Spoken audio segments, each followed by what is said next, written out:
Lontar atau Rontal Kidung Swarandaka terasa seperti sequel kedua dari konten dalam Kidung Ranggalawe yang juga terhubung kuat dengan Kidung Panci Wijayakrama.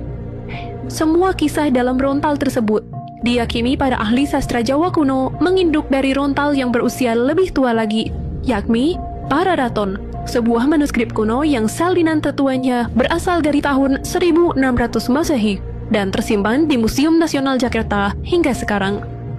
Meski demikian, sejumlah peneliti naskah kuno menduga bahwa penulisan Pararaton yang paling awal kemungkinan besar dilakukan sesudah tahun 1481, tapi sebelum tahun 1486 Masehi.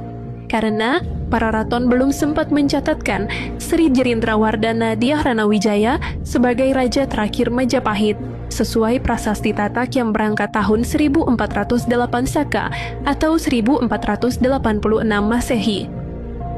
Secara konten, Kidung Swarandaka seakan mengembalikan lagi peran Mahapati sebagai biang tragedi di awal berdirinya Majapahit, sesuai Pararaton.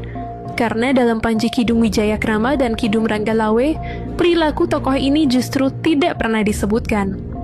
Menurut Kidung Ranggalawe, perlawanan bersenjata terpaksa dilakukan Lawe dikarenakan para prajurit Majapahit yang memihak padanya dibantai di tepi Sungai Tambak Beras saat terjebak banjir.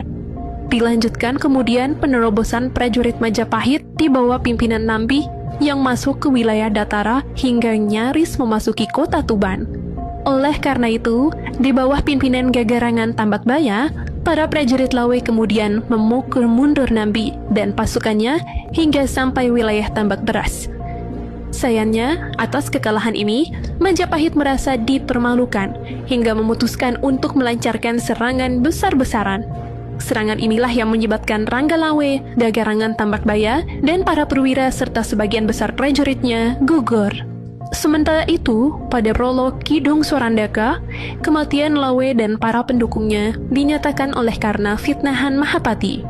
Fitnahan yang bukan hanya menyebabkan para pejabat Majapahit saling curiga-mencurigai, namun juga menyebabkan raja terlihat lemah dan seakan tidak bisa mengambil keputusan dengan tegas dalam menyelesaikan setiap masalah yang datang.